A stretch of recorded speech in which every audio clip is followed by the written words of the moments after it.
Alrighty, I've got 6 o'clock, Then it'll be so I will go ahead and call this meeting to order. Roxanne, if you will go ahead and take roll, and if you can all please stand for the Pledge of Allegiance.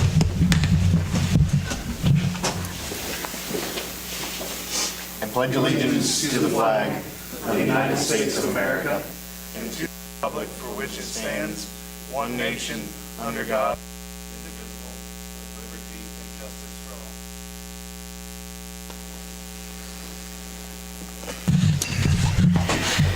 all. Has council had time to review the agenda?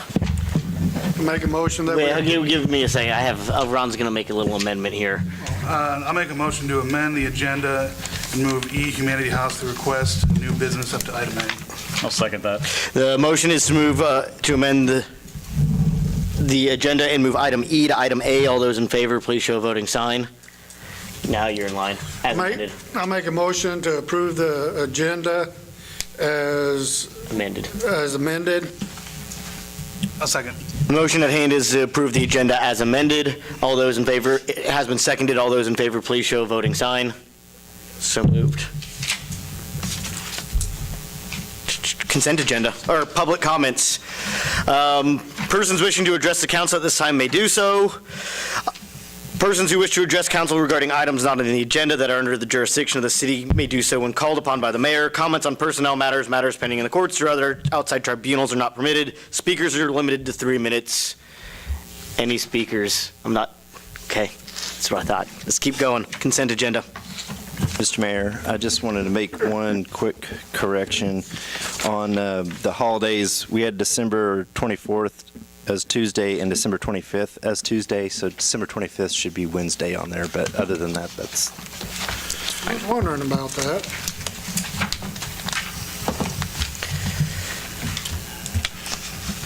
Any questions about the consent agenda from council? I've got one on page 23, it was, I think. There's 8 tires. What page? 23, I think it is.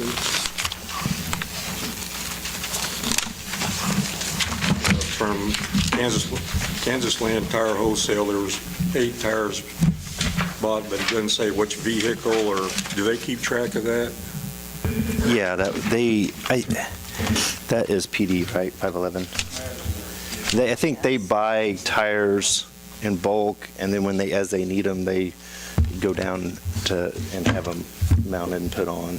I was just wondering if there's a record kept of which vehicle's being maintained and all that. As they put the tires on it, they would do that, yeah. I guess I did have a question also on the holidays. I know, this is supposed to tie in with what the county does, but why are we doing Good Friday? Nothing's closed on Good Friday. Why is that? I guess I just don't think that's probably necessary. That's my opinion. And there again, I think that's directly reflective of what the county did. I don't know that we need to match it to the county to that extent. So.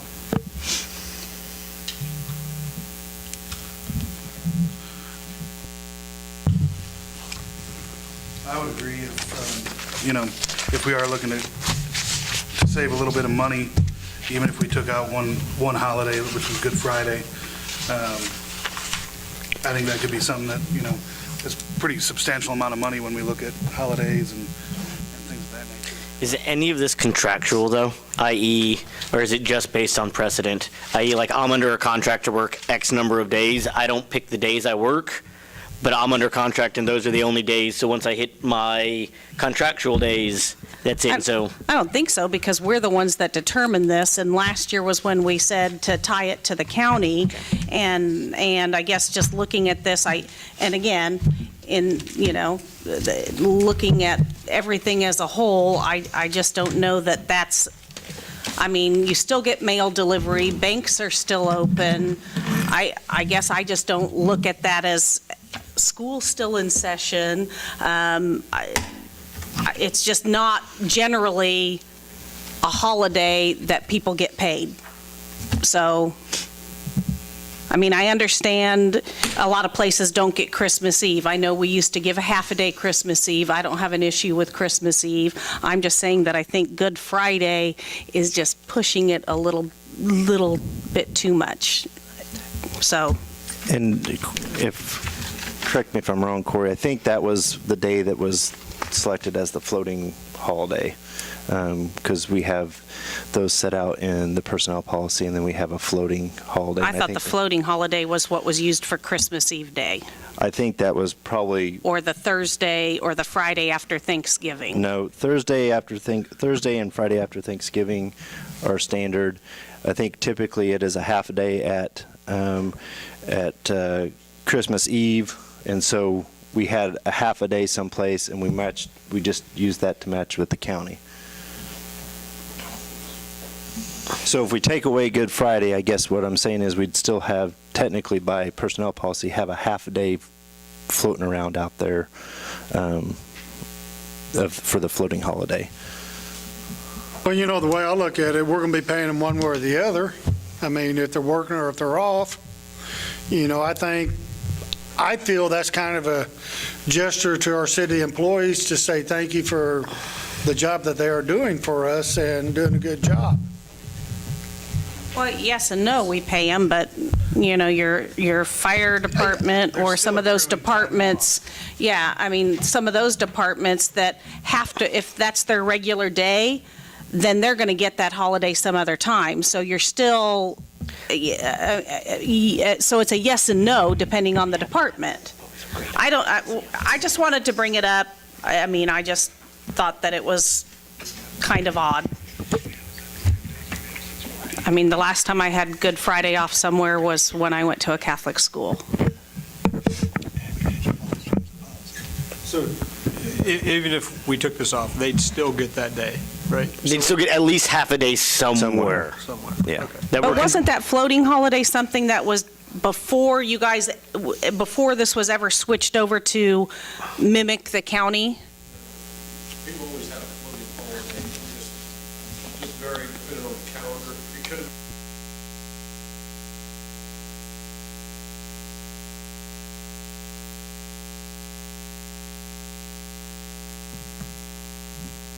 I guess I was thinking the floating holiday was Columbus Day that we use for the health fair. That's what I thought. And I guess I didn't think that you'd always had the Hold on Friday one after second, Aaron. Thanksgiving off. I knew that Thursday was always a day off, and like I said, I know that just the Christmas Eve used to be just a half a day. So, I don't know, that's just a lot of holidays. I think I'd be more in favor of giving it a floating holiday. That way you don't lose that full day of work. It gets dispersed throughout the year as one employee needs it, right? Well, the way my understanding, the way that's traditionally been done with the floating holiday is it is determined, it was with the employee task force. Now it's typically Carla and Corey and I, we look at what the county has done and everything, and it's just one day. And that day is the same. So It's not an individual floating holiday. It's Roxanne, sorry to interrupt. Roxanne, if you'll note, Aaron Franklin just called in. He is now marked as present. Aaron, can you hear me? Yeah, I can hear you. Okay.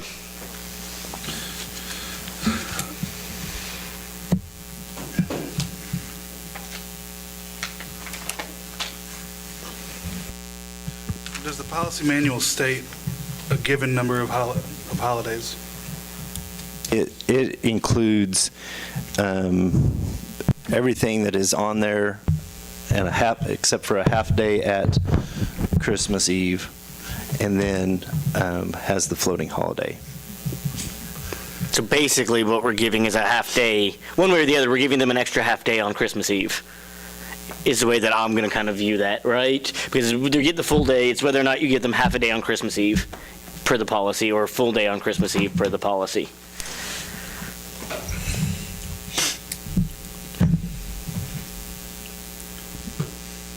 I guess it's kind of hard to modify this now with the current policy that we have. Now going forward, if we were to change the policy, then we could change this next year. Oh. Or amend.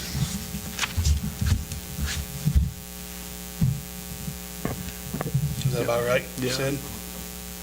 I mean, what you could do is you could amend it and remove that half day. We could put a half day someplace else. I think we're just saying get rid of the half day. You don't have a half day period. I mean, you have to work. They're saying in the If we amend- future. if we Well, I amend- mean, I think today, I mean, for the time being, we could either say, okay, we're going to take Good Friday off, or take it out of this schedule, and then we'll find someplace else to put a half day. That would keep us in line with the personnel policy, So the what would- current personnel yeah, policy. what would it take to amend the personnel policy to reduce the number of days for holiday? That would be the review of the personnel policy, and then that would go back to, I think we passed that via resolution, and modifying that. Not anything we'll do today. No. But you could modify it as suggested, or as presented, I think. I would think it'd be something that we need to look at and consider. Do we really need to mimic what the county does? Would you be willing to approve this today and then have that full conversation about next year coming up? About the next one? I mean, About the next one, what? about the next time we approve this calendar for 2020. To look at the calendar and look at what other, look at, Would you be fine moving forward with that today? Okay. no, I'd be fine, but I'd probably do it. I'd make a motion to move, or to approve the consent agenda. I'd second that motion. Motion is to approve the consent agenda. It has been seconded. All those in favor, please show a voting sign. Opposed, same sign. We lost Aaron again, so we don't know what's going to happen there. So we'll see if he gets somewhere where he gets service. If not, okay. Item A, staffing organizational plan. No, that's Georgia's next. She's under unfinished, she's under new business. Oh, okay.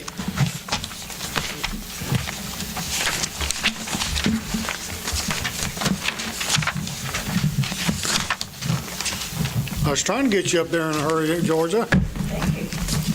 You'll be next, I promise. Item A, Sid? Okay. We've had several discussions regarding the staffing levels and organizational structure. We solicited an RFP for staffing and organizational analysis. We had two consultants, Wichita State University's Public Policy and Management Center and Springstead's Human Capital Advisors, submit proposals by the deadline. Council discussed these proposals at the last meeting and requested some time to review those, and also requested some additional information regarding those proposals. That information was sent out on October 30th. Wichita State was the only one who supplied the additional information. Springstead basically said they felt like their proposals stood well and didn't give us any additional information. Basically, both of those consultant groups could provide this study, kind of staff side of things, kind of based on pricing and what we think will be the final product. Have kind of recommended WSU for that, for council's consideration. That would be something that would come out of this fiscal year if we engaged them at this time, and that's something we don't have budgeted, but I think would be manageable for within the budget without too much trouble. Other than that, we'll leave it up for discussion.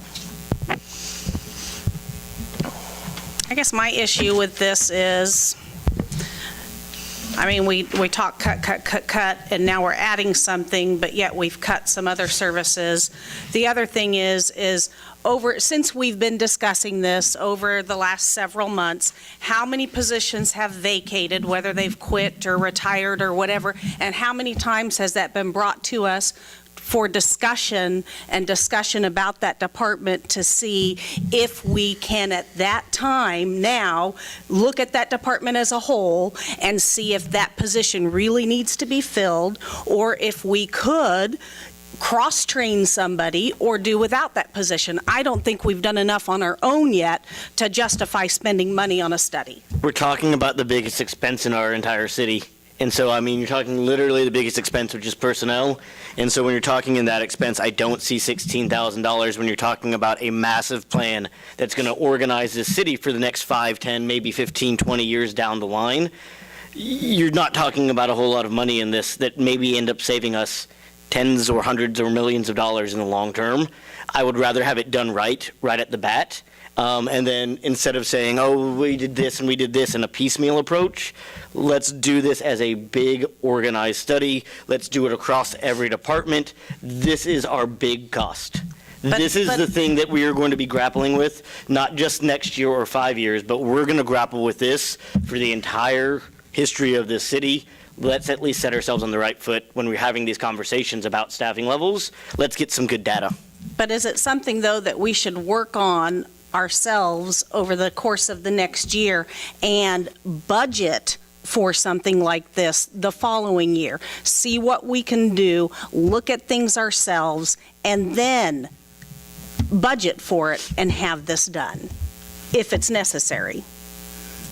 Feels like we're just kicking the can down the road a year. Well, but if it's not in the budget, Yeah, where are we going, I mean, you said that we could come up, or maybe come up with the money. Are we going to rob Peter to pay Paul to pay for this, or where's this money coming from? I mean, we're saying we're making cuts and doing this and doing that. I mean, I ain't got that type of money just laying around to spend. Well, when we have, granted, we have filled positions, and I guess from my understanding, I never understood that we had to have a hiring freeze. I don't think anybody ever said And a I hiring think from that freeze. standpoint, then my decision-making was like, okay, we're going to get this study, and that's going to tell us where we want to go, rather than putting pause on everything and letting things get backed up. I don't think a hiring freeze is what's necessary, though. Let me. What I said was to evaluate I those think, positions. let me address But Gene's as far as question. money-wise, we've had positions that have been open and have, when you don't pay salaries for 4 or 6 weeks, you have some natural savings within the budget. So that is basically a place that we've already saved some of that money because we've had openings that we can utilize to pay for this This is study. basically still going to come out of personnel costs because it's studying personnel. And with that, whenever you think about across all these departments, if somebody's not hired for 2 weeks, 4 weeks, 6 weeks, you're no longer paying capers, you're no longer paying insurance, you're no longer paying salary. And so you can use that fund then in order to pay for the larger study.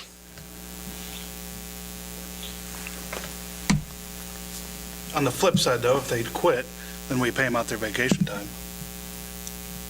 So that's kind of a neat point there.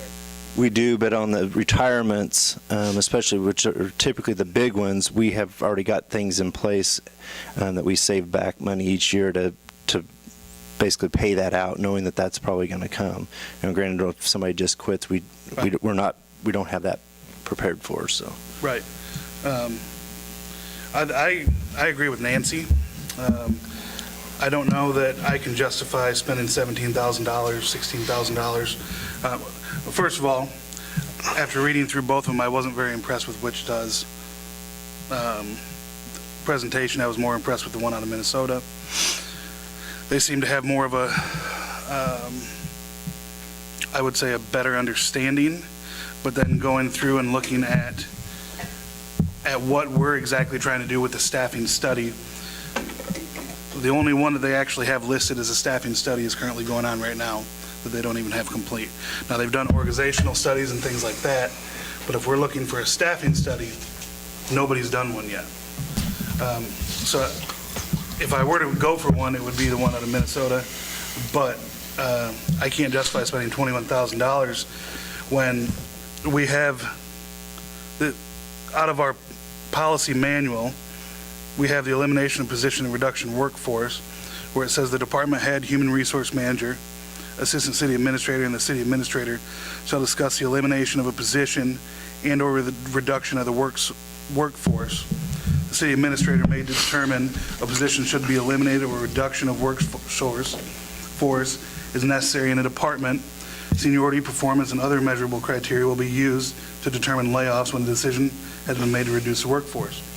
See, had that, but that's a different policy. We're talking about either studying what size we need, how many employees we need. You're talking layoffs, which is not what we've been talking about at all. We're talking about perhaps reduction through attrition, and you're sitting here talking layoffs and reduction in force, and you want to start killing morale? I mean, start laying people off around Thanksgiving and Christmas, or let's start talking about that now. I mean, these are different policies in the conversation we've been having for the last 3 months, period. I'm not talking about layoffs. The policy you're reading is about SID doing reductions in forces, which is layoffs. When I do Period. that, I see an elimination of a position being when somebody leaves, we're eliminating that position. Is that what that's meant to be? Partly, yes, Okay. we can, but there again, that's the evaluation of whether or not we feel like we need to eliminate that position. That's not saying we will eliminate positions, it's saying that we have the option that if a position comes open, that we can choose not to fill that. And this study is going to give both the heads, the city council, and the administrators the information they need about whether or not those positions are needed. I think this would be very valuable for us. I mean, we've talked about this multiple times about we want to eliminate some of these positions, combine departments. Well, I don't believe we can do that as a council. I think we need an outside source to come in and do this. I think this is a small price to pay. I mean, it looks big, but we have to think about this. This is for the future. This is what's going to be best for Iola. You know, you're sitting here, you're looking at almost $17,000. Maybe they decide we don't need a couple positions. What does that save in the long run? I mean, I think we need to seriously consider this. I don't care which one we go with. I mean, I do agree with Ron. I do like the one out of Minnesota, but I don't think we're going to go wrong either way. I would just like to see us do this the right way. After reading through, and I don't know that paying somebody $20,000 to come in and watch our staff for 4 to 6 hours and then telling us where we need to make cuts at, I don't think We should get bogged down in the prices. This is an investment No, for no. us in the future. So look, I'm not so worried about the price as I am. I don't like, I think they do a lot of comparisons across cities of our size that have similar industries and utilities and this I don't wanna number of street discount miles. their methods just because it just takes, 48 hours, whatever it might be. I mean, I'm sure they have a process, and to me, it looks proven. I would like to see us give this an opportunity. Eugene, where are you at? Well, my only thing is, I mean, I've read both of them. I'm like Chase, I like the one out of Minnesota, but I just can't see spending the money right now. I mean, we're saying to cut, we want to cut here, cut there, save money. Then all of a sudden, we're looking at anywhere from $20,000 to $17,000 to be spent. I think we need to make, like you said, kick it down the road a year and save the money up and then do something. Yeah, but I think this could potentially save us money, though. That's what this is for. within that To year. give us the data to say, yes, we can combine these departments. We can eliminate this position when this person retires. so in here, it says that they're going to come through and they're going to talk with our city administration, and they're going to go through and talk with department heads. So which department heads here are going to go through and say, oh, no, we're very adequately staffed, we can afford to lose 2 people? I don't know any of them that are going to do that. I'm sure nobody ever does. What tasks are you performing on a daily basis? How often does that happen? They're not going to ask, do you need more people out? They're going to ask you what you do, and they will make that evaluation. That's how I would interpret And, it. and ultimately, they're going to make this determination on the level of service we're providing. If we want to come back and say we're going to begin to cut services, and then we're going to cut, as we cut services, we can then restaff in different ways. But this is at the level of service we're trying to provide our customers. If we say that we're going to go down to 1 day a week trash service, that's a different level of service. If we say that we're not going to open up a pool during the summer, that's a different level of service. right? You need a different level of staffing amount. This is at our current service levels. What's going to happen going up, going down? Maybe you don't do chip and seal and we let the streets crumble. That's a different level of service, period. Mark, where are you at? We've been asking, our city administrator and our HR to look into this and try to find something, and we wanted something, and now we look at a price tag and all of a sudden, oh, no, we can't do it. I don't agree. I think we need to do it. It's an investment.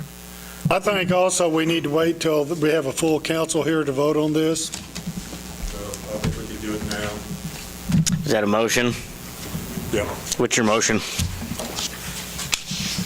Well, we have to decide whether to use Wichita or... I would agree. I think that seems to be something that might be in question. Ron, would you be opposed to the one out of Minnesota, or are you still? Right now, I can't justify spending any money right now. Well, I'm with Mark here. I'm ready to make a motion. I'm ready to go forward with this. But I guess we're at a standstill, with which service we want to use for the motion. I actually like the Wichita State. They have their public policy. They train. This is what they do. This is their expertise. They are probably one of the premier public policy institutes in the state. They are local. They are going to compare us very well across the state. They know the state. I mean, I think it saves us, $5,000 opposed to going with the one out of Minnesota, and it's something. It's going to get us on the right track. I like their idea because they were going to be here 3 times to take, look at things. They wasn't just coming in for one day. I'll make a motion to authorize staff to engage Wichita State University Public Policy and Management Center and sign the necessary documents for the staffing and organizational analysis. We'll provide guidance and feedback for staff. Cut that second part. Gone. Okay. Is there a second? I'll second it. The motion at hand is to hire Wichita State Public Policy and Management. Seconded to sign the necessary documents. All those in favor, please show a voting sign. Opposed, same sign. My answer is yes. Motion passes.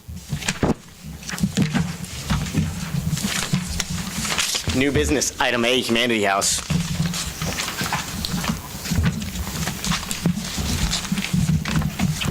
Humanity House is here tonight to ask the city to pay for the lighting of the square. We already have permission from the county to light the square as we have for the last 3 years. We need your commitment to pay for the electricity for those lights. Do we have a cost on how much this went last year? Last year for total, and that includes, I don't have a breakdown for just the courthouse, but what we did everywhere, which is on the buildings, on the square and everything, roughly about $3,000 when you take it times a residential kilowatt hour charge. So. I know that's a lot of money, but at the same time, this brings a lot of people to the square that spend a lot of money, and this is one of those cute town charm things that we do that bring people here to spend money.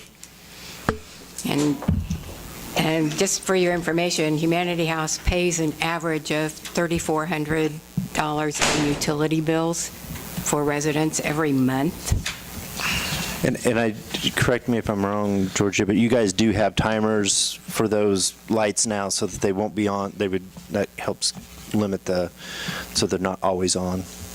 But I believe those timers were on last year. Yeah, I thought so. Yeah. Yeah, I think this is awesome. I'd make the motion that we approve the request to use the downtown electric pedestals for Christmas decorations on the courthouse lawn. I'll second the motion.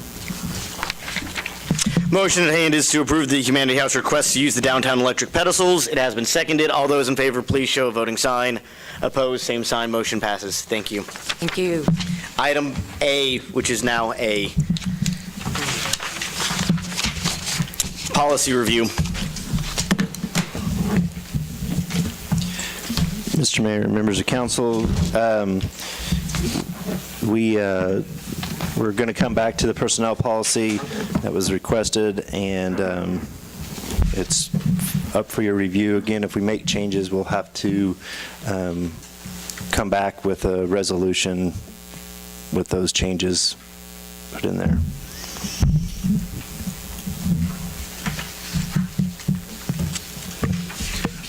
I would like to see the power for the hiring and firing come back to the council, as well as all of the positions that come open within the city come back to the council. I've heard a lot from city staff that they didn't even know that there was changes that went on. There's been personnel policy or personnel issues that's come about that I think as a council we should have been made aware of. I'm not very happy with the changes that were made with it. I just don't feel as informed as what we used to be. That's think where that I'm coming from, I would too. like to see it revert back. And since these policies were never anything that were updated and given to our employees or posted on our website, I don't really feel like, I just think it needs to revert back to what I it was. hesitate a little bit only because we start getting into personnel and none of us are trained in HR, and it opens up some lawsuits if we all kind of know the worst kept secret in Iola is what happens in executive session. I mean, point blank, it is the worst kept secret in Iola when the 9 of us go back there. And when you're talking about people's personnel records, if that gets out and it comes back and even one person, one of the 9 people shares it with a husband, a boyfriend, a It girlfriend, gets a out wife. anyways, John. But if we share it out of there and we share it, we have now made the city liable. Well, it gets out anyways through the city, not so from us. I know- think that it just needs to go back to how it was, because I just don't feel like we're getting the information that we need. I don't think we know who's leaving, who's coming, who we're hiring, what positions or what, until after the fact, and I don't think that that's good. I think that we need to be aware of, okay, this position is now vacated, I'm bringing it to you. This is one that do we want to rehire this? Can we rehire this? Do we need to rehire this? But I think some of that's going to be answered here in about 3 months. You know, when this come up last time, I made the statement, and I'm standing by it. You know, I could care less why Billy Joe Jack got fired, unless it's something very detrimental to the city. Alls I want to know is Billy Jack got fired. We get a notification at least once a week. Right. I don't know if you guys aren't reading it, that's not. And, right, I mean, we get those, but what I'm saying is, you know, I could care less why they were fired, why we're hiring Mary Jane, you know, as long as we're keeping informed of the changes on a regular basis, and then it's something but very detrimental that the council needs to be involved in, we need to get involved in it. You know, I mean, I felt that way last time, and I still feel that way this time. Like Nancy, we're just not being informed enough as we was before. What's more than this form, though, that like we've started, that we asked, and I know that for the first couple of months, this wasn't there, that we had it in the insight instead of directly to council, but you've got this, you've got the personal hirings, those who have left and those who have transferred or promoted now. And is that not exactly the same way it was in our book, or our meeting notes? I think it looks exactly the way it did when we got it in our It meeting. used to be in consent agenda. Exactly. But we're being informed. Whatever we do with it is at our discretion. Just because it's not in our booklet on our every 2 weeks, that's on us. There's still every opportunity, if the employee feels like there's something that's not justified going on, there's every opportunity for them to raise that to the council at that point. I think I'm okay with what we changed the policy to. This is one of the things we hired Sid for. This is part of what he does as a city administrator, is manage the people.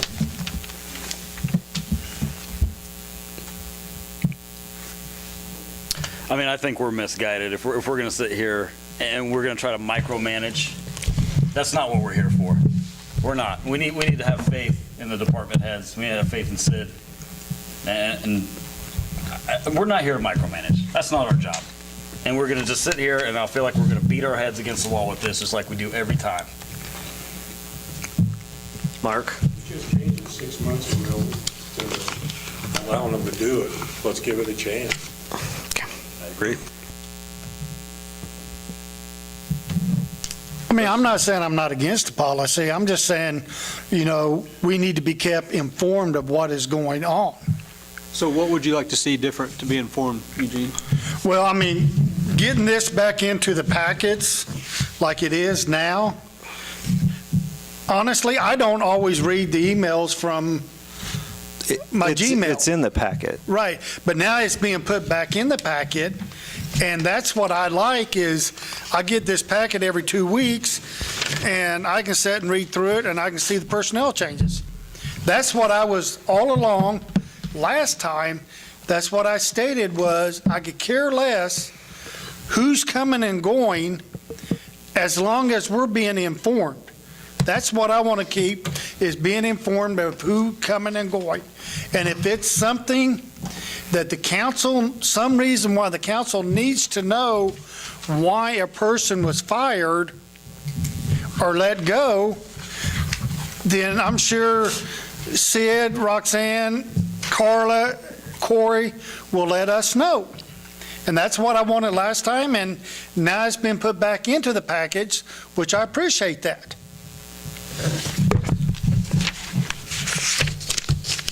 I'm like Mark, let's give it a chance, let it work. Can I get a motion here then? I don't even need a motion because we're not changing anything.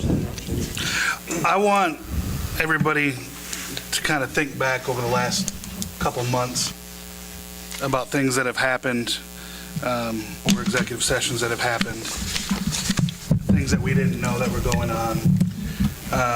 I see in here another person from the fire department put their resignation in, and I'm sure that we're going to be told that it's because of pay that he's leaving. That's not the issue. And until we start addressing these problems, it's our own fault. We cannot run anything in this city if we don't know what's going on.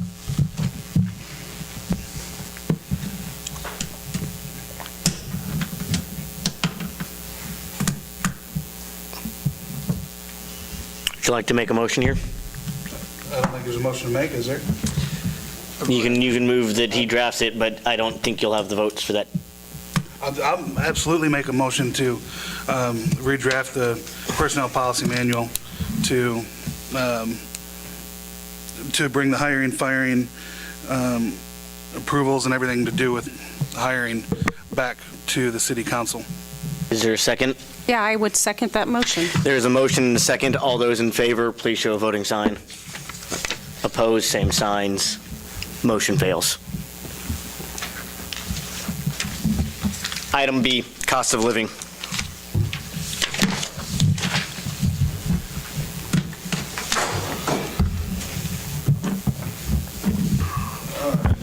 Mayor and council, in your packet, you have the press release from the Social Security Administration showing that the cost of living went up 2.8%.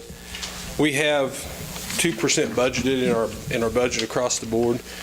I tried to break it down per department of what that cost would be if we chose to go with that 2.8, just to give you an idea of the difference per department funding wise. And obviously, I think we need to keep up with the times on our pay plan. We went through this 3 or 4 years ago and had those third raises 7.5% adjustment to our scales because we were behind on our starting pay. I just want to lay that out for you, and I mean, staff will do whatever you want. I would recommend at least doing the allocated dollar or the 2% to keep up somewhat with what the inflation cost is for our employees. And I'll open it up to questions. I also put in there a little bit of history of what we've got in the past, comparison, that third sheet in there. Basically just a little bit of historical data that we've done for our employees over the last since 2002 when we started the cost of living adjustment for our employees. Questions, concerns?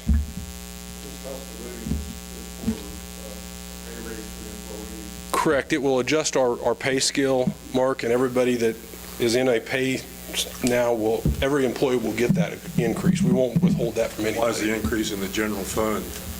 Mainly because 2/3 of our employees are in the general fund. Fire, police, I mean, that's roughly 50 employees right there with those two departments. Then you got street and alley, the clerks, administration, and parks. So roughly 2/3 of our employees are in the general fund. And that was one of our biggest adjustments back 3 years ago was the fire adjustments for the most part. Well, I guess it seems to me if we can afford a study, then we can afford a 2.8% and give them that other 0.8% if that's what the cost of living is. I mean, Social Security index, they don't raise a whole lot. And obviously, if you look through this, there's been years when they haven't gotten anything or barely anything. So, I know we've got employees that's the only raise they get. I mean,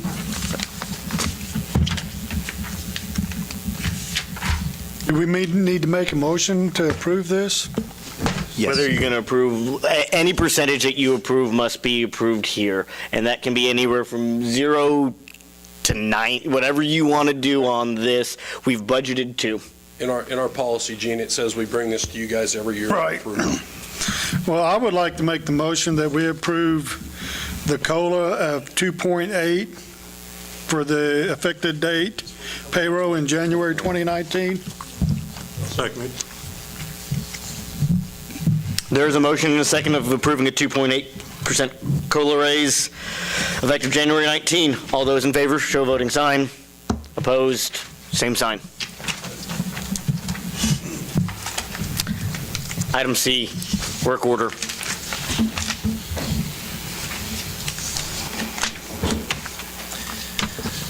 Mr. Mayor, members of council, we've kind of talked about the ability to utilize kind of a work order solution, asset management software to kind of help us along. Basically, it would help provide us a tool to start creating a kind of work history that is active, that is something that would bring our record keeping kind of into the modern era. We kind of have some of these things on the PD side and on the fire and EMS side. This would get our utilities and our street and alley and parks people the same sort of tools to be able to track the work that they do. It would also provide us valuable information as we go forward with studies, like with our master plans. Doesn't really help us today with our water and wastewater master plans, but as we start building that history, and the next time we go to update that, we'll have a history of work and repairs that we've done to our system that we can hand to our consultants. And it also, I think, allows us to help tell our stories about the work that we do on a regular basis, on a daily basis, but also help us find ways that we can maybe be a little more efficient or a little more effective. We researched 3 solutions. That was done with a small group of department heads and assistants, and ultimately all department heads and all assistants were given the opportunity to set through the webinars of these 3 different solutions. And basically, SIMS technology offers the best solution to track our work orders, manage assets, and integrate our GIS mapping. And after those webinars, staff felt that the SIMS provided the best combination of user interface, ease of navigation, GIS map integration, and ability to customize the system to our needs and overall functioning of the system. And we'd recommend SIMS Technologies, feeling that it is the best value and best serves the city's interest. The cost would be split up between the different funds. That the initial startup cost was not budgeted in 2018.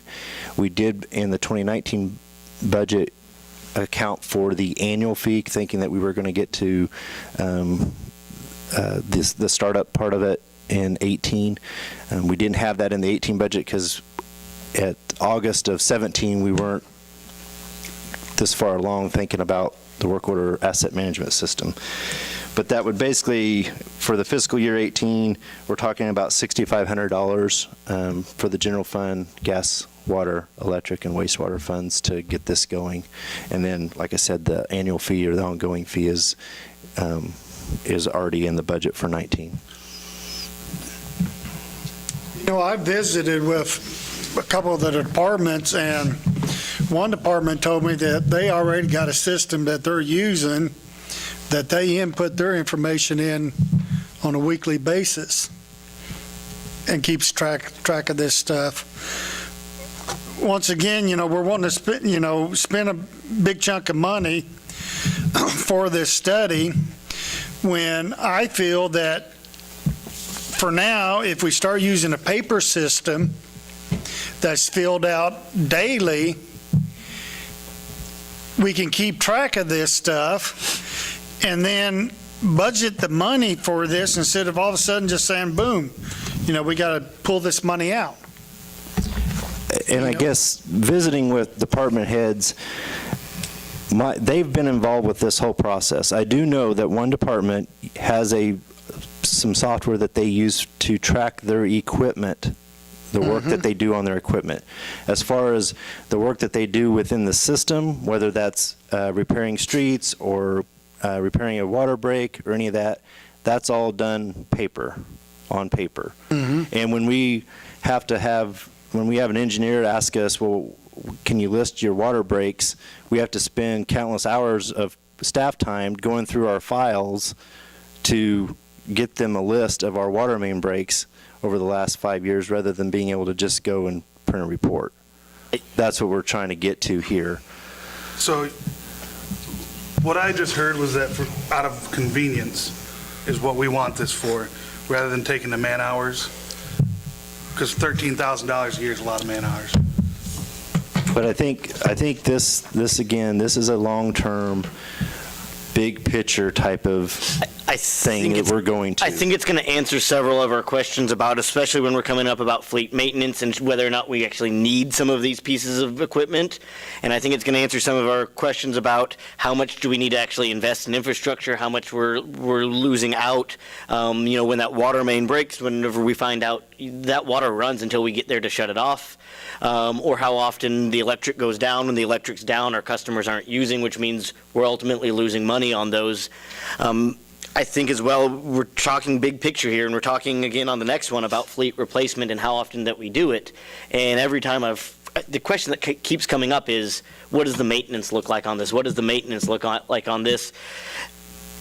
And this is going to answer all of those questions. What's the usage look like on this? This is going to answer it in black and white. We know exactly per each piece of equipment from here on out how often it's used, how much maintenance being cost, what the upkeep looks like, what all of that stuff is, and on top of it, it's going to add some efficiencies, because right now we don't necessarily even know where half of our pipes are, and this is going to add some of that GIS data, and the faster we get a person out there, the cheaper it is, and the quicker it's back on, the better service we're offering. And if we don't have to have somebody rooting around digging 20 feet down, or digging 18 feet down when it's 20 feet down or whatever, 2 feet to the left, 2 feet to the right, and they can just go out there and find these problems, we're going to save the money there.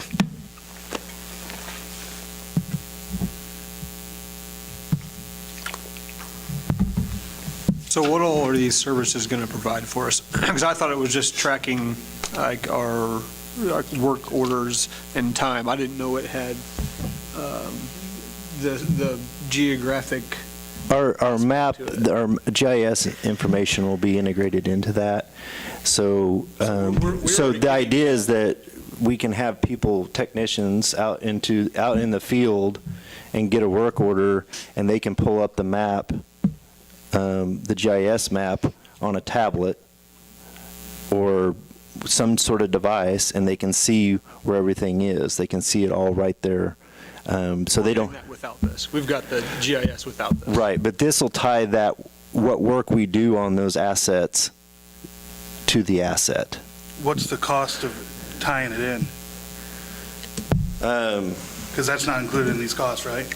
No, included in this cost is the integration with Midland. They're doing a similar type project with Ottawa right now, where Midland GIS is working with Ottawa, and Sims is working with Ottawa, and they're working to get those two, that GIS, pulling that GIS information in there to have with their mapping layer, and then they can layer on work orders on top of that, so that they can see where those work orders are out in the field.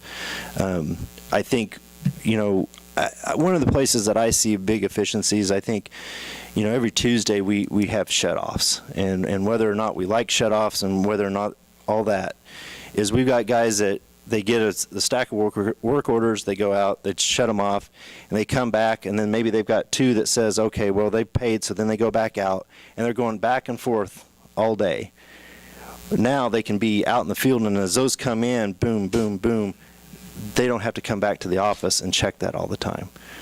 Because Iola's not that big, but I would almost bet about anywhere you're at, unless you're right downtown, you're 5 minutes to the City Hall, you're 5 minutes back out to the field, and you're probably at City Hall at least 5 minutes. So you've got 15 minutes of time that you're going on one trip. And if you make 4 of those, that's 1 hour a day that you would save. I mean, that's just one small example of that. It also, like I said, you can see those work orders on a map, and you can see where you've had line repairs on a certain line. You might look back, you might have that history in the paper, but sometimes being able to look at a map and say, you know what, in the last 5 years, we've done 7 water line repairs on this one section of line. We're just going to go in there and replace that whole section. One, it's got probably 7 clamps on it, but 2, it probably just needs to be replaced. So those are the type of decisions that can help, this information can kind of help you drive. That's what, like I said, this isn't about today or tomorrow. It's about the 3, 4, 5 years down the road or longer, when we can look back at the data that we've compiled and we can start seeing trends of where we have issues and where we have problems. I mean, it's just a lot of places. I mean, the places that are worried about efficiencies are tracking the work that's being done. The key word I've always been hearing is cuts and efficiencies, cuts and efficiencies. You're not going to find those efficiencies to offer the same level of service unless you have good data. I mean, you can make cuts, but you're cutting services at that point. I mean, or you're just hoping for the best. I'm a data person. I'm data driven. Always have been. Yeah, I am too, but I don't know, is it worth $50,000 the first year and then, or $45,000 the first year and then $13,000 every year after? That 30 includes the first year subscription. So okay, we would pay the 30, and then next year about this time we would be due for the 13. So, I mean, to put it in perspective, though, as well, it's a lot of money, but on a lot of our critical data, those critical data servers, we pay something pretty close to house all of our PD films. I think that's something like 10, isn't it? Yeah, so, well, I mean, for yeah, critical data, we're paying, that's what you're going to pay for critical data storage. 3, 4, 5 years down the road, 2 years, whatever, if we decide this isn't worth it. well, I mean, Then we wasted $70,000. More than that. Because you still have all the data, you just don't upload it to them. so I guess, what are we getting out of this, rather than if you just, I mean, you could take your paper data and input it to an Excel file, and you're getting this, you'll get as easy, if not easier, than what you can do here, and you can put it in any format you want. I think your Excel then is, I think you end up, it's not as searchable as this. This will tie in. You can also put which personnel worked on it and their pay. You can have that in the backside of it. So you can say that this water leak repair cost us $1,000. We used the track hoe for 1 hour on this water repair. It puts all that in there as just a boom, boom, boom. And it's not as much as data entry as putting it into an Excel spreadsheet. And it's still, I think it would be a lot more reportable than just with Excel. And I'm a spreadsheet nerd, but it would be difficult to create a spreadsheet to, I think, track all that. That's why it's more of a database, because you can kind of search in two parameters rather than one. And you said each department was going to split the cost of this? Right now, we would utilize it for street and alley, parks and rec, parks and recreation, mostly just for kind of like ball field maintenance items, and then the park maintenance. We would utilize it for fleet, and then gas, water, electric, and wastewater utilities would all utilize this to track work orders.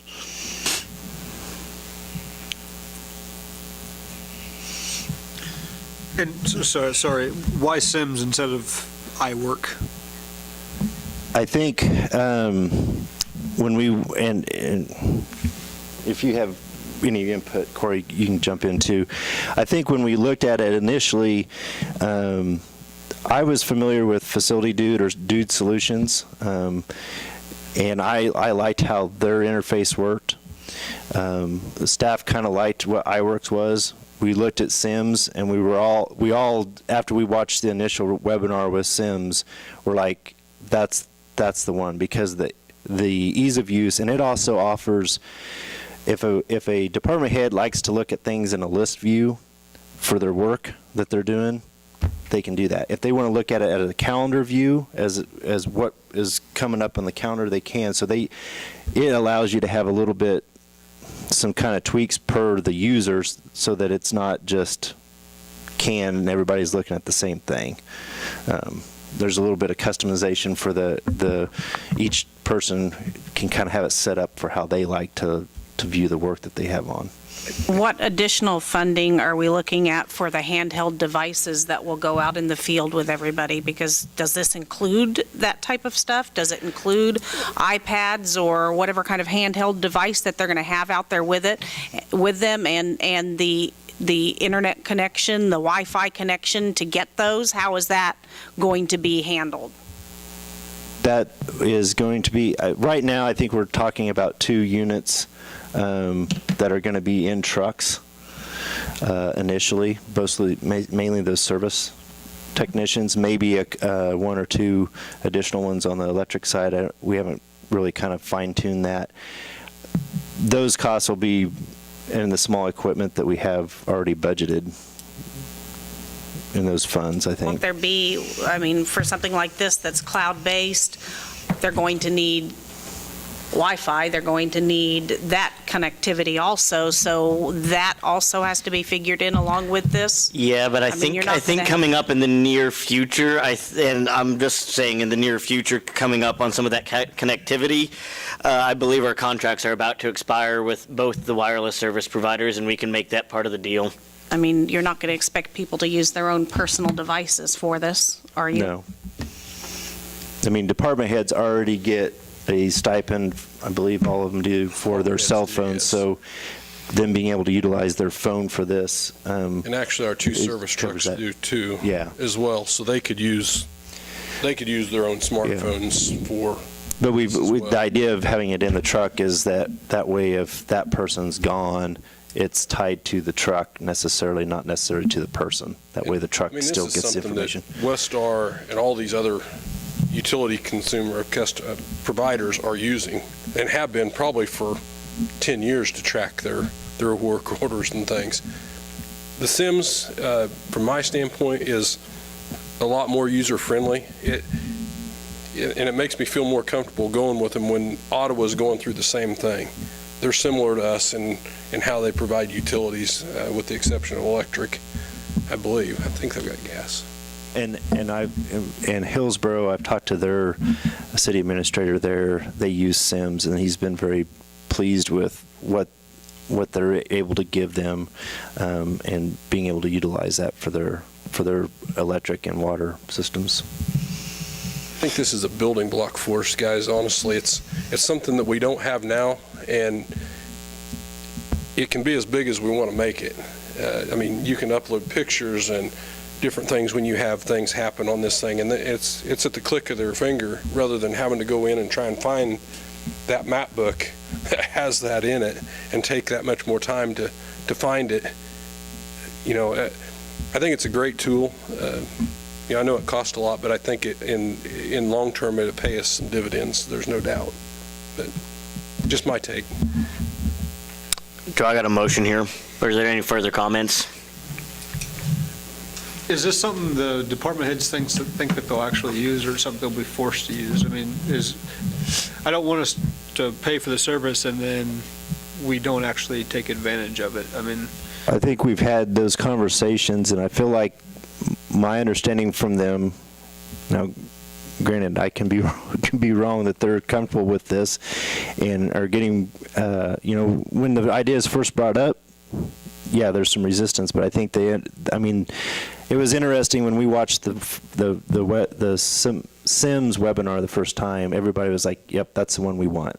I mean, it wasn't about, well, that's going to be the best of the ones we've seen. It was like the one they wanted. So I feel like, yes, it's going to be something that they will utilize. That's on Corey and I to make sure that we are utilizing it, because we want this.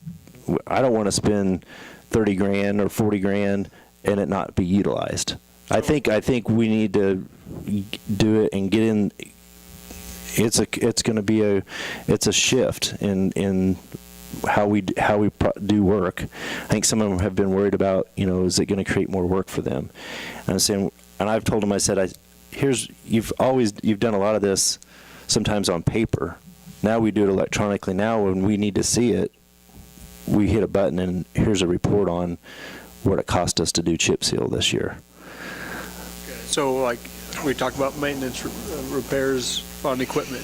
Every one of our maintenance equipment repairs will be loaded in here. That's yes, we have talked about that, because even my understanding with the one department that has a fleet, I think what they put in there is the major stuff, but they don't necessarily do the normal, hey, we did the oil change this month and I've talked to them, I said, if we get this, we need to document all that maintenance that gets done on this piece of equipment.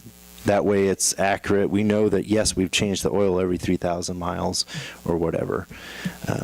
There's a lot of times when we have departments that are trying to save money, they go to JD's, get the vehicle put on the computer, get the code, then they go get the part and they fix it themselves.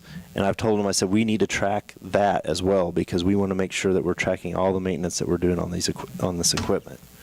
I think we've got a younger generation of employees too that really look to this.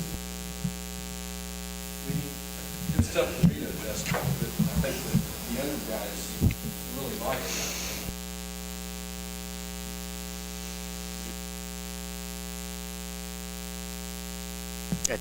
That was word for word what I was just going to say. Can I get a motion here? I'll make a motion to authorize staff to engage SEMS Technologies and sign the necessary documents for the work order asset management system. I'll second.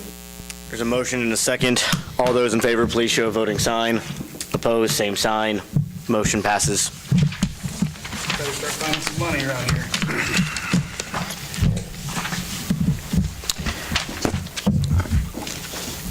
Item D, equipment replacement.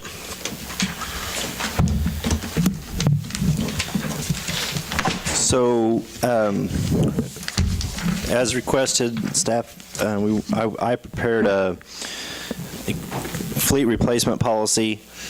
This was given to department heads about the same time you guys got it on the agenda. And I haven't had any feedback from that, so we'll say that I don't know where they're at. I did talk to one a little bit, and they were fine with what was proposed in there. I did want to say that I kind of modeled this off of something I found from Alachua County, Florida, and I probably butchered that name, and village of Richfield in Wisconsin, and kind of hybridized their policies a little bit. This is just meant to be a starting point. I know I did talk to Councilman Franklin, and he had a question on that definition of fleet. And the idea is that anything that was over $10,000 and would last longer than a year, that's would be considered fleet. Now, that doesn't necessarily include some of the mowers that parks would use. It doesn't include the mower trailers that they might use, or some of the other smaller trailers that we might get. That can be something that we can modify the language to include those, or maybe we want to exclude those. That was just something that I felt like we probably need to have some sort of definition for fleet in there. We just went through and approved to move forward with SIMS, and so it creates, you have to have some inputs, and there's things that, purchase date, useful life, and I realize that's something that we need to have a conversation about, or where are we going to tag as a useful life for some of these vehicles. Replacement costs, and then it also uses redundancy and the condition. And I think on the condition, you can kind of utilize your repair history, your miles, your hours on that to make up that condition number. And the consequence of failure in each year, as a piece of equipment hits its useful life, it would come up on a capital replacement plan. It would then also be accompanied by a BRE, or business risk exposure rating, that we could utilize to help decide, yes, we do want to replace that piece of equipment, or no, we don't want to replace that equipment. It would also, getting something replaced early would be a lot more scrutiny, because it wouldn't even be on the plan. We'd have to say, well, it's down 2 years from now, but here's the reason why we feel like we need to replace that. And this SIMS program will track all that? It will. When you get a piece of equipment, when we sit down and put our equipment in there, we're going to have to come up with how are we going to evaluate redundancy for a piece of equipment. If we have one loader, the redundancy on that is probably fairly low, because we only have one. On the dump trucks, that redundancy is likely to be high, because we have more than one. But we would come up with the redundancy number, a consequence of failure. So what happens if that piece of equipment fails? Those two things, in my mind, probably don't change for the life of that piece of equipment. What's going to change is the condition, and as it gets older. So each year we would probably want to evaluate the condition of each piece of equipment and give it a rank on that. And then the useful life, that's something there, again, I know that was kind of a big contention of what those were and what number we used. That is, there again, we can set that up, and then once we put it in there, it's in there and it's in the system. And each year it'll print out, here's what by your useful life, what you should be replacing, and here's a rate, that BRE factor. And if that BRE factor is a 2, you may not replace it. You may say, you know what, we're not going to replace it. But if it's I think that I've talked to him, Curtis, with SIMS, I think 10.5 is kind of their high number. If it's a 10 and it's lifed out, you're probably going to put it on the replacement list.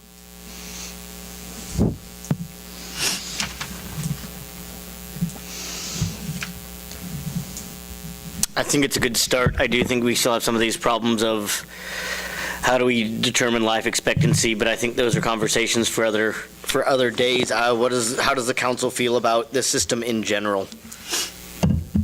Ron, you've been fairly passionate about this issue. I think it's too complicated.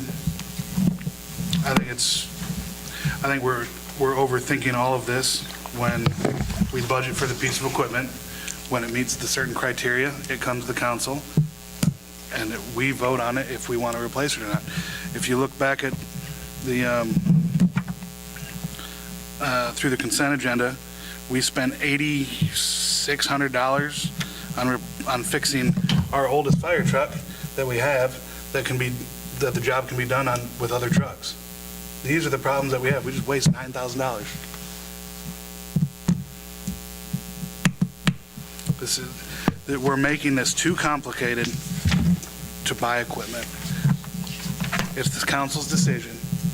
It needs to come to the council with legitimate issues. But I think that's what this does, is it gives us at least a basis that we can make uniform decisions and we can set policy, and we can give staff, okay, staff, you should feel comfortable under these conditions, we've given you a policy. Rather than on every issue, based on whether or not we like department head A or department head B, or whether or not we're friends with somebody in this department, or where we don't like this person in this department. That's not a way to run a council. That's not a way to run a city. We need to give the people that are working for the city, the people that are working ultimately for us, we need to give them the criteria. We need to give them policy. We need to give them some means that they know, look, the council's not going to replace that this year. You haven't met the threshold. Otherwise, we're wasting their time and they're wasting ours. You are correct.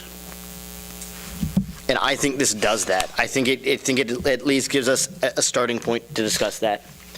I would like to know, and you're right, and Mike and I, we've had this discussion. I don't know how critical all 4 of those dump trucks are, or how redundant they are, or their usage. But I know when it comes up, having and seeing these things would be nice to know, and I think this form does that. These seem to be the questions that we always ask, and that we always ask staff.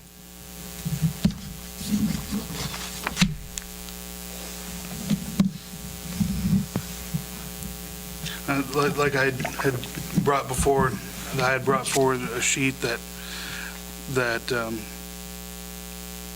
I thought was a common sense purchasing policy type deal.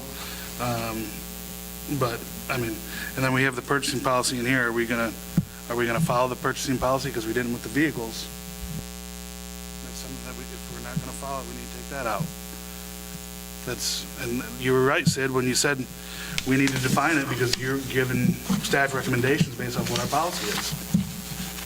And this, I don't see why we have to put a number on a year life expectancy of a vehicle. Now, we can do it budget-wise, but because it hits 15 years old, it doesn't mean it needs to be replaced. Well, and I think that's what this thing answers, though. It says, look, this is still in good condition, and it's redundant, and it's not a critical piece. Yeah, it's hit 15 years, and its life expectancy is 13, but it's in good condition. We got another, it's redundant, and that gives us, at least, and the staff, the answers to some of these questions that we have. I don't know any of those questions right now necessarily on, and I'm going to keep kind of going back on those dump trucks about those. I don't know if number 4 unit is that critical. So this would still come back, this starts the process. So say something meets this criteria to where it says, okay, it's up for replacement. Then it goes to you, and then you would still bring it to the council. We would come to, at budget time, we would run the latest report, before we finalize the draft budget, and say, okay, staff would look at it and say, okay, here's the 3 pieces of equipment that we think we need. And we would come at budget time and say, okay, here we need item 1, 2, and 3 at budget time. And if council's like, yep, we're good with that, then we would put it in the budget, it would be finalized. The idea is the next year when it comes around, we would... you would still follow the purchase policy of everything above 20, of everything above that threshold would still come back on that purchase policy. And that does not necessarily mean we have to either make the purchase or not make the purchase. But you should be making those decisions on the budget time. So we'll have that information when we budget for it, because if we're not going to make the purchase, why budget for it, right? Whenever it comes through the next year. Does that make sense? So in 2018, we'll have all of this information one way or the other for 2019. And so the random stuff shouldn't be coming up anymore. The only time that would be is if we had something that, the loader, for whatever reason, flooded. Somehow a flood hit that part of town, and we had to replace that. Away. We would be then coming back, and then at least, in my mind, we'd have a pretty good reason why we need to replace that now, and it's not budgeted, and what we're going to do. Okay, so yeah, I don't know. I think you still need to have that freedom. And maybe, I'm thinking the same way Ron is. I don't think you can put a very good definition on it. Maybe for the budget, you can, so you kind of have a plan for it, but I still think you need to have that ability to either accept or deny that whenever it comes time throughout the year. So say we're going to budget for a new dump truck, but come March, whenever we're actually making that decision, we say, well, we don't think we need it now. But I think the best part, Budgeted for it, but now we're And that's saying, what's always said, is that we budgeted for it. well, and I think that the idea here, though, is that you don't even put that in the budget because you've already answered all those questions ahead of time. Like, so you'll know in June, July, April, June, July, September, when we're doing these budgets, you'll have all of this information here, and you'll say, this piece doesn't need to be replaced this year. Don't even put it, and save that for the next year, or the next year, or the next year. but so in December, you're going to make a decision that's going to happen in October of the next year. So come October, you reevaluate that situation, that equipment, and you're like, man, I don't think we really do need that. But we say, well, we budgeted for it, so we got to purchase it. That's what I want to break, because Ron's right. We do that every year. And because we budget for it, I say we need to buy it. That's something I think we need to break.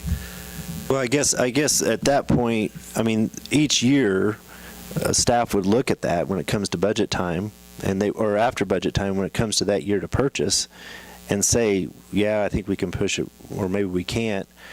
But I guess, I guess I'm trying to figure out, there's got to be a level of trust with your staff that they've evaluated that. If it's made it to the budget, you guys have approved it once. It's like, just from a staff point of view, it's like you're waiting for that safety net. You want to make sure that you can always say no. And I understand, I get that. But I think from a staff point of view, once it's approved in budget, then let staff decide whether or not they can push it one more year. Because the thing is, all you're going to do is buy 1, maybe 2 years on some of that stuff if they decide to push it. But that could add up to a lot of money. I mean, even if it's just a couple of years, if you're budgeting $10,000 or $20,000 a year for a dump truck, that's how much you're saving by pushing. But they also understand that they know that if I don't buy this dump truck this year, I've got 4 pieces of equipment that I got to try to buy next year. Because all that stuff it needs to be replaced as well. So they're looking at 3, 5, or more years down the road of what purchases they think they're going to need to make. And granted, some of that's just, it's a little bit of guesswork, but they're using different criteria. They're using what they think the condition is. They're using the age to try to determine that. So they're trying to plan 3 or 5 years, but if every year they get something in the budget and then we can't do it, then that pushes everything. It starts backing things up where you end up having problems that you're going to spend a lot more money on maintenance because you've pushed everything back, I think is a concern from staff. So I don't know, I guess I feel like we're going in circles then because budget time this last year, we said we're going to talk about equipment this next year, so let's just approve the equipment like it is now. But now we're coming back and saying, well, we'll take care of that during the budget. We have it. This is a tool to help us make those decisions at budget time. So when the new budget comes, I don't have a problem if we want to say everything that we budgeted for in 19 has to meet that secondary approval. I think that's fine. But I guess my thought is going forward, when we do 19's budget, we're going to have this information. We're going to say, here's what we think. If council approves these 3 items to be purchased in 2020, well, let's move forward and be ready to do that. Because this, I think, would give us more of that data that we're asking for at budget time. Does that make sense? Yeah, I don't know that this is necessarily a bad thing. I really don't. I just don't know if it's all that we need or exactly. I don't know. I feel like You're right, because this is a good thing, but it doesn't address the issue.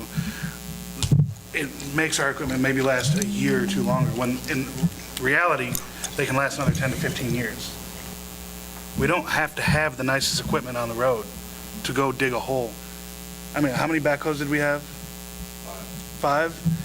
And we had that fire hydrant getting taken off, and there's one there, and that was an emergency situation.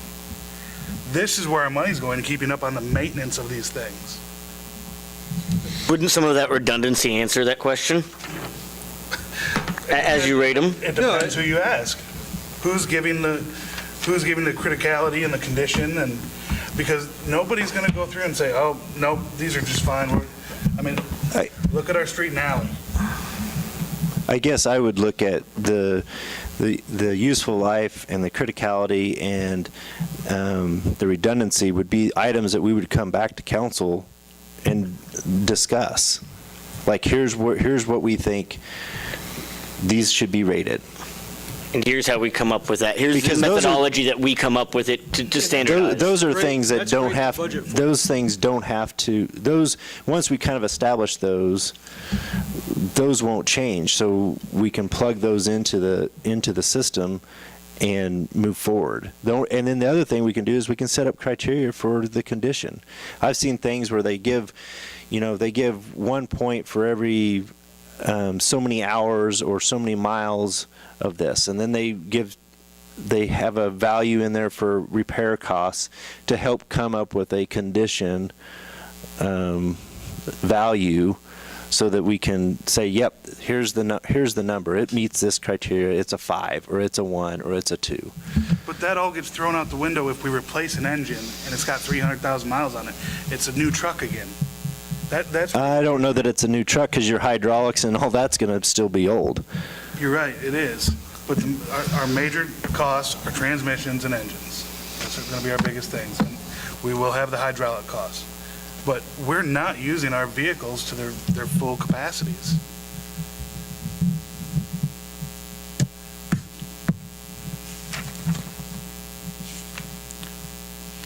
I think this is a great thing, I really do. I think it's a good thing to use come budget time, but I think you need to leave it open when it actually comes up for bid. And maybe that's just as simple as us getting out of the habit of just approving it just because it was in the budget. Maybe that's as simple as it is, I don't know, but. I agree. Just because you got the money for it doesn't. Like I said, I don't have a problem budgeting for it, but just because we have the money there doesn't mean we need it. But We have to say that, we might have that money in there for 10 years before it needs to be replaced. I'm a little clear as mud on what we're doing with this policy. It's probably, I can see the council's getting a little tired on this, and I know when we get tired, we kind of shut down a bit. Sid, this may be an item that we just want to table and come back to. Can I get a motion to table this? I make the motion that we table the fleet replacement policy for now. I'll second it. There's a motion and a second to table. The motion is table indefinitely. We'll bring something back to you guys. All those in favor, please show a voting sign. Opposed, same sign. You gotta come back. You gotta come back now. Item F.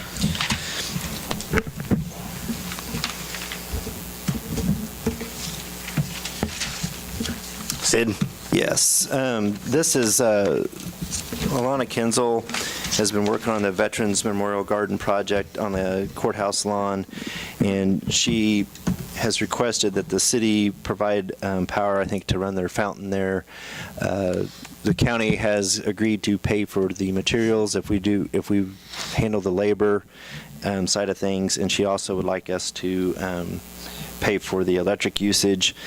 We've kind of guesstimating what that would be. We're looking at, I think, around 40 cents a day to run that. So you're less than $1 a day and they're not going to run that. I wouldn't assume they're going to run that 365 days out of the year, because a day like today might be hard on the fountain. I've already heard that they're going to drain it, usually sometime around that first freeze, maybe refill it on Veterans Day, and then they're going to drain it again, is what I've been told. What did we do with the pocket park that came and asked for electricity? I think the pocket park, we ultimately said that we just wouldn't pay they wouldn't pay the meter fee. I think the difference is there's not a meter out there really, and two, the pocket park's private. I mean, somebody can sell the pocket park to another individual and they can use that electricity in some sort of way. In this one, we've kind of limited their electric use. We're saying it's for this fountain and it's on county property. And I think for me, because I had a conversation with Sid about this, about I like to be consistent. And I think the big difference here is that this is public. I think both add to the square, but at the same time, this is public on public property where there's not already a meter nearby, right behind the Veterans Garden, the wall. This is the garden behind the wall. Okay. If you haven't been out there, that new fountain that goes around So there's lights that shine on that wall, right? already. Who pays for that? The city does, right? It's unmetered. So That'd be so us. we absorb it, right? Yeah. So to me, this is the same thing as that. Do we have a cost on how much it's going to cost to 40 put the cents. line of the meter in? Yes, it's about, I think, $230 is what I Of man got from, hours? for the labor. Because the county agreed to pay for the materials, so, So we're just paying labor. yeah. And this is usually our standard agreement that we always do with the county when we do work on the courthouse. Is that about right? The courthouse Yes. property, they generally pay for, well, every time we've done other electrical boxes or whatever, they normally pay the materials, and we normally put it there because we have those crews. So do we need a motion on this? Yes. I would make the motion that we provide the labor to install the power and let them use the power for the fountain at the I would Veterans second Wall. that motion. There's a motion and a second. I'm pretty sure it's a stacked motion. But at this point, I'm almost positive it's a stacked motion. Nancy, I'm going to have to actually ask you to want break to? that. I want Okay. you to. There, one, because So these the are, motion to provide the labor okay. is the first motion. I'll second that one. Motion is to provide labor to put in the electric. All those in favor, please show a voting sign. Opposed? Okay. Second motion is to allow them to use the electric at no charge to run the fountain. I second that. Okay. Yeah, motion and second to use the electric. All those in favor, please show a voting sign. Sorry, they could be separated out, and so technically that's stacked. All right. Council and administrative reports. Why don't we start with me? First off, I want to thank all the crews that came out on their holiday on the 12th. That was a city holiday. Those guys had to get a lot of those guys out that were on doing some stuff out there. I know that we had some waters and we had some problems out there. But secondly, Mike, if I can't get you up here for a second.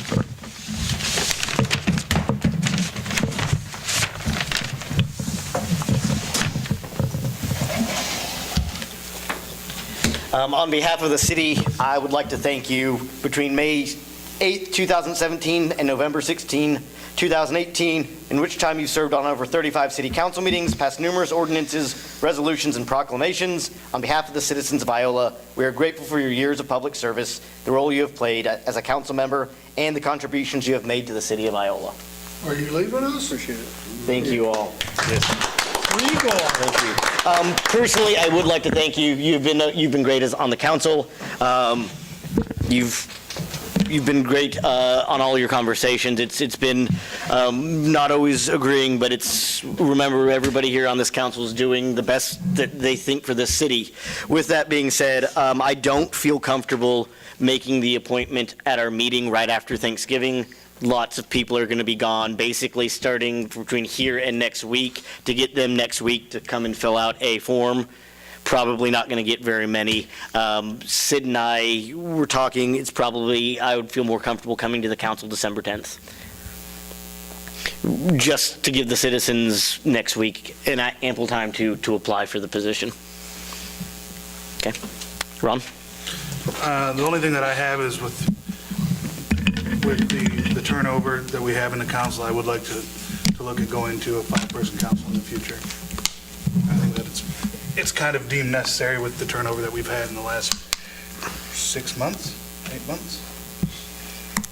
Other than that, that's all that I have. That was actually, Sid and I were going to kind of talk about maybe broaching something with the council, so. I just want to thank everybody. I appreciate the support I've gotten. I've learned a bunch from being on the council. Like John was saying, we don't necessarily all agree, but I do appreciate everybody's inputs and everybody's opinions, and I just encourage anybody in Ward 3 to reach out and step up.